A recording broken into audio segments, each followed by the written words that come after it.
Circle के लिए पहले कुछ बेसिक्स देख लेते हैं। सपोज मैं कोई भी पॉइंट ओ मान लूँ और मुझे 2 सेंटीमीटर अवे एक और पॉइंट निकालना है ओ के। तो अगर वो निकालूँ तो वो कुछ मान लेते हैं ऐसा आया होगा, पॉइंट ए मान लेता हूँ इसको।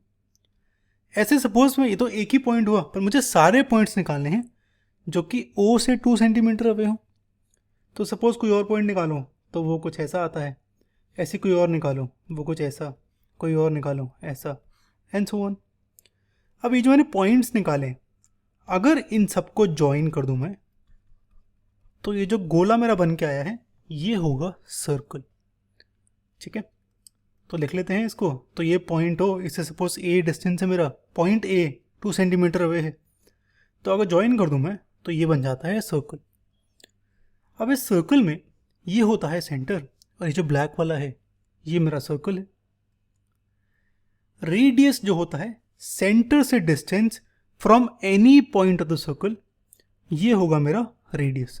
तो यहाँ पे रेडियस होगा ओ ए।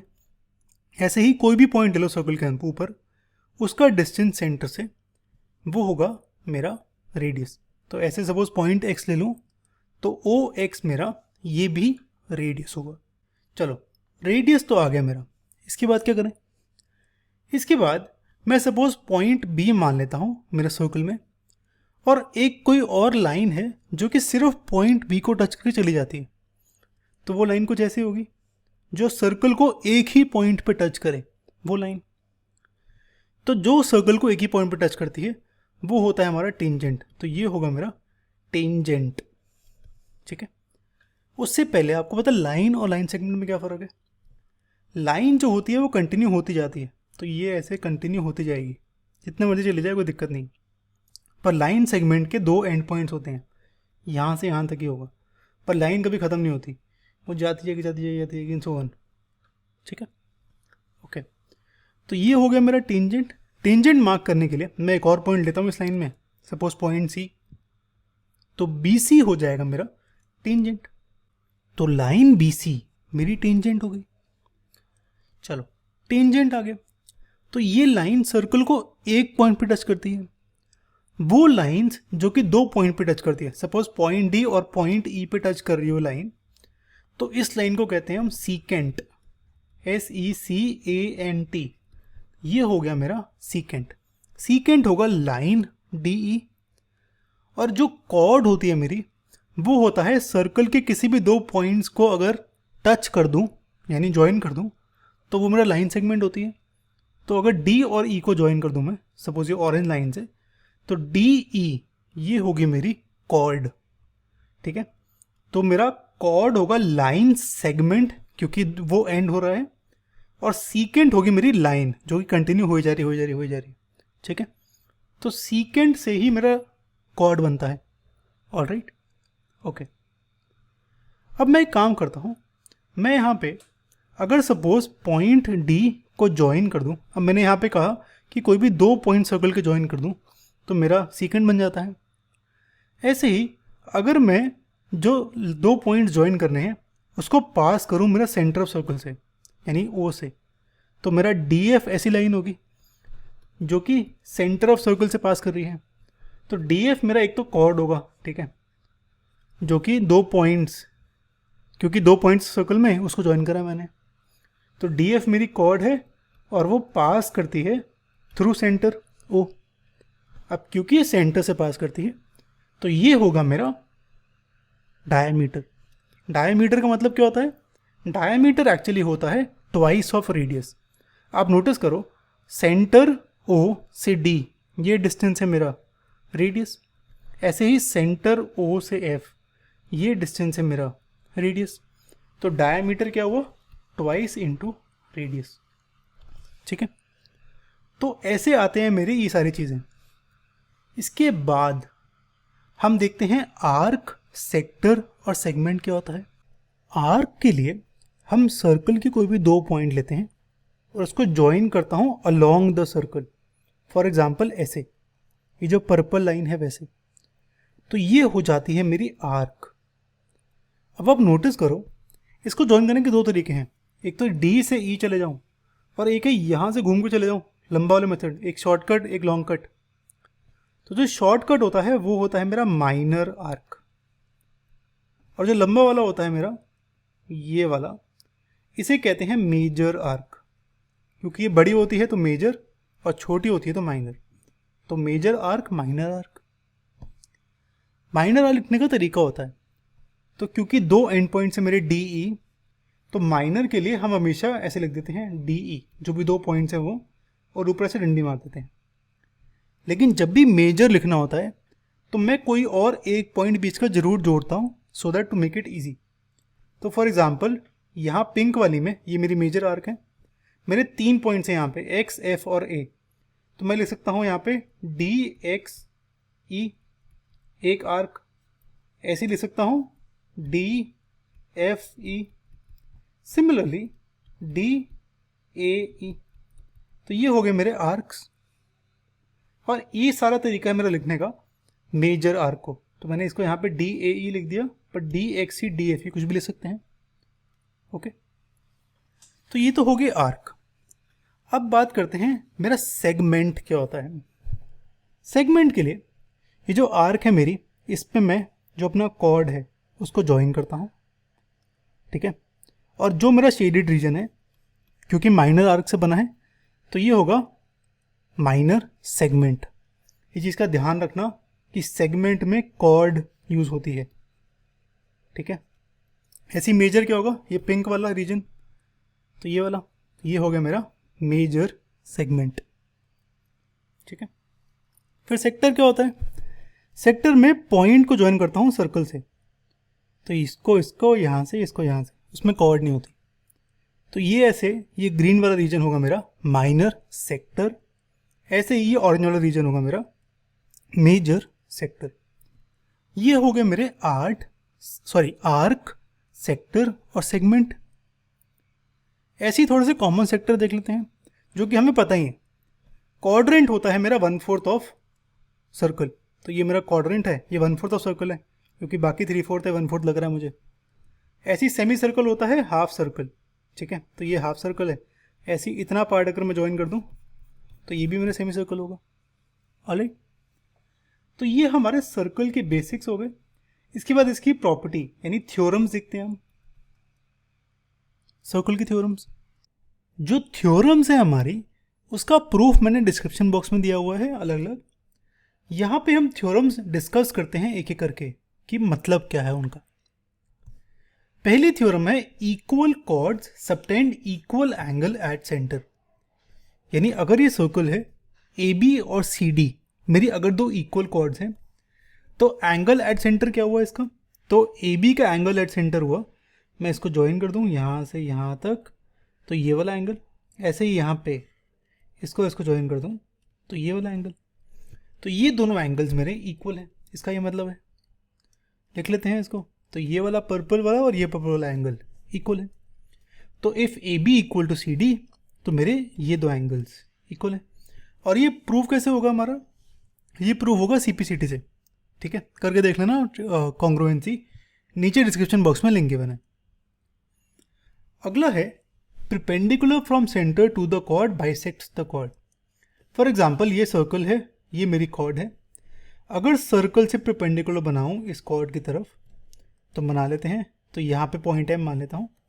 बाइसेक्ट्स द कॉर्ड, बाइसेक्ट का मतलब यहाँ पे मेरा M मेरा मिड पॉइंट हो जाएगा AB का, यानी AM इक्वल टू BM हो जाएगा। तो इसे लिख लेते हैं।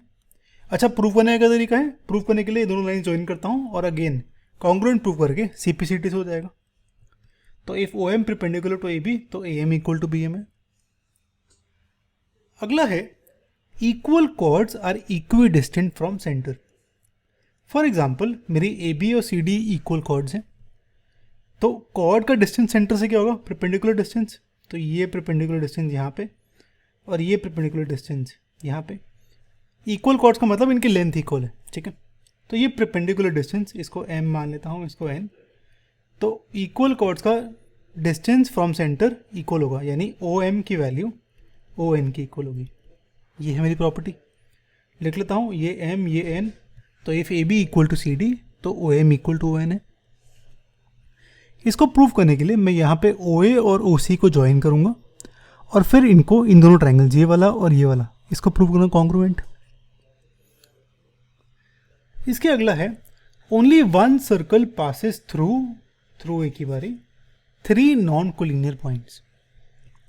अच्छा, नॉन कोलिनियर का मतलब क्या होता है कि सपोज एक पॉइंट ये तो तीसरा पॉइंट सेम लाइन में नहीं होना चाहिए। तीसरा पॉइंट सपोज ये हो गया, तो इन तीनों पॉइंट से एक ही सर्कल पास करता है। ये मेरी प्रॉपर्टी है, देख लेते हैं। सपोज मैं 2 पॉइंट्स मान लूँ ए और बी, अगर इससे सर्कल पास कराऊँ तो एक सर्कल कुछ ऐसे बन जाएगा, एक सर्कल कुछ ऐसे, ऐसे ही एक सर्कल में कुछ ऐसे बना लूँ छोटा सा, एंड सो ऑन। तो 2 पॉइंट से तो बहुत सारे सर्कल बन जाएंगे, पर अगर मैं तीसरा पॉइंट भी ऐड कर दूँ, पॉइंट सी, जो कि नॉन कोलिनियर है, यानी ए बी और सी तीनों नॉन कोलिनियर है, एक लाइन पे नहीं है, तो ऐसा मेरा एक ही सर्कल बन पाएगा कुछ ऐसे, एक ही पॉसिबल है। तो 3 पॉइंट से जो पास करता है, 3 नॉन कोलिनियर पॉइंट से एक ही सर्कल पास करता है। ये प्रॉपर्टी है मेरी। इसका थ्योरम का प्रूफ बड़ा इंटरेस्टिंग है, वो देख लेना आप। ओके, अब आगे थोड़ी सी और इंटरेस्टिंग प्रॉपर्टीज। इसमें कह रहा है angle subtended by arc at centre ला ला ला ला। अच्छा ठीक है, तो एक सर्कल है और एक आर्क है मेरे पास ए बी, ठीक है। Angle by arc at centre, अगर एंगल एट सेंटर बनाऊं तो ये होगा कुछ एंगल, ये वाला is double angle subtended bye it at any point on the remaining part of the circle. यानी और सर्कल में कोई भी और एक पॉइंट ले लूँ, सपोज मैं ये पॉइंट ले लेता हूँ यहाँ पे, पॉइंट पी, तो और पॉइंट पी पे अगर एंगल बनाऊँ इस आर्क का, तो वो होगा ए और इसको ज्वाइन कर दूँ तो ये एंगल। तो यहाँ पे कह रहा है कि ये वाला एंगल ये होगा हाफ ऑफ ये वाला एंगल। तो डायग्राम अच्छे कर देते हैं। तो ये मेरा सेंटर वाला, ये मेरा पॉइंट भी, किसी भी अदर पॉइंट पे, तो पर्पल वाला एंगल इज हाफ ऑफ ये वाला एंगल, ठीक है। इसमें हमें ये कह रहा है। अच्छा, इसको एक चीज़ का ध्यान रखना, जो मेरी आर्क है वो बड़ी भी हो सकती है, यानी वो ऐसे भी जा सकती है। तो उस केस में एंगल बनेगा सर्कल पे, सेंटर पे ये वाला एंगल, ठीक है। और किसी और पॉइंट पे सपोज ये वाला एंगल बनता है, तो उस केस के लिए भी ये थ्योरम सेटिस्फाई होती है, ठीक है। चीज़ का ध्यान रखना, मैंने प्रूफ में समझाया हुआ है अलग अलग केस लेके, तो वो चेक कर सकते हो, ओके। तो ये प्रॉपर्टी कहती है कि angle at centre is double of angle of A P B, okay. एक सिमिलर थ्योरम है इसकी कि angle in same segment are equal. इसका क्या मतलब हुआ? सेगमेंट के लिए सबसे पहले तो मैं आर्क बनाता हूँ, तो मैंने आर्क बनाई ए बी, सेगमेंट होता है मेरा, ए और बी को ज्वाइन कर दूं तो ये एक सेगमेंट होगा, ऐसे ही ये बड़ा वाला एक सेगमेंट होगा। तो यहाँ पे बड़े वाले की बात करते हैं, ठीक है। वैसे तो दोनों के लिए वैलिड है, पर हम बड़े वाले की बात करेंगे क्योंकि बड़े वाले में 2 पॉइंट्स निकालने आसान हो जाएंगे, बड़े बड़े दिखेंगे हमें, ठीक है। तो मैं सेगमेंट मान लेता हूँ ये ग्रीन वाला, इस पर कोई भी 2 पॉइंट बनाता हूँ, पॉइंट पी पॉइंट क्यू, और ए पी बी ये ज्वाइन कर लेता हूँ ऐसे, ऐसे ही ए क्यू बी ज्वाइन कर लेता हूँ। तो मेरे ये 2 एंगल्स बने, एक ये वाला एक ये वाला। तो हमें गिवन है यहाँ पे कि ये दोनों एंगल्स इक्वल होंगे, ठीक है। ये थ्योरम है मेरी, ये दोनों पर्पल वाले एंगल्स इक्वल होंगे। अब ये कैसे इक्वल होंगे? इसका प्रूफ बड़ा आसान है। हमने थ्योरम 10.8 लास्ट वाली थ्योरम में करा था कि एंगल एट सेंटर ये होगा double of angle eight any other point. तो ए पी बी ये होगा ट्वाइस ऑफ दिस, ऐसे ही ए क्यू बी भी ट्वाइस ऑफ दिस होगा। तो दोनों का लेफ्ट साइड सेम है, तो इनको इक्वेट करूं तो मेरा ए पी बी और ए क्यू बी दोनों इक्वल आ जाएगा, ठीक है। तो यहां से ये प्रूव हो जाएगा। एक और थ्योरम है जो कि मेरी टीचूस थ्योरम है, ठीक है। ये गिवन नहीं है पर ऐसी लिखी हुई थी कि ये होती है, इसको भी प्रूव कर लेते हैं। ये कह रहा है angle in a semi circle. पहले तो सेमी सर्कल क्या होता है मेरा, जो कि हाफ सर्कल ऑक्यूपाई करता है, हाफ सेगमेंट। तो ये होगा मेरा सेमी सर्कल। तो ये आर्क, ये ग्रीन वाला सेमी सर्कल, ऐसे ही ये वाला भी सेमी सर्कल हो सकता है, कुछ भी ले सकते हो, ठीक है। Angle in a semi circle, angle in a semi circle का मतलब अगर सपोज सेमी सर्कल में कोई भी पॉइंट लूँ, सपोज पॉइंट पी, इन दोनों को ज्वाइन करूँ, तो ये वाला जो एंगल है मेरा, ये वाला, ये है राइट एंगल, यानी ये 90 डिग्री है, ठीक है। तो ये वाला एंगल इज 90 डिग्री। अब ये कैसे प्रूव हुआ? ये वही वाली प्रॉपर्टी से, थ्योरम 10.8 जो थी हमारी, कि angle at centre is double the angle of at any other point. Angle at centre मेरा 180 डिग्री गिवन है, तो 180 डिग्री है twice of angle A P B. तो 2 को डिवाइड कर दूँ 90 डिग्री तो आएगा, क्योंकि ये 180 डिग्री है, स्ट्रेट लाइन है। ठीक है, तो इसको भी लिख लेते हैं, तो मेरा ए पी बी 90 डिग्री आ गया। तो ये हमारी सारी थ्योरम्स होगी। इस वाली वीडियो में मैंने एक नई चीज़ करी है, मैंने यहाँ पे राइट साइड में बताया कि मैं क्या क्या पढ़ा रहा हूँ, और उसको मार्क भी कर दिया है। ठीक है, अगर आपको अच्छा लगा हो तो प्लीज़ कमेंट कर देना। ऑल राइट, ये हमारी नेक्स्ट वीडियो है, लास्ट वीडियो होगी सर्कल्स की, जहाँ पे हम साइक्लिक क्वाड्रिलेटरल डिस्कस करेंगे। और ये हमारी सर्कल्स की प्लेलिस्ट है, इसमें 2 ही वीडियोज़ हैं। ओके, चलो सी या गाइस।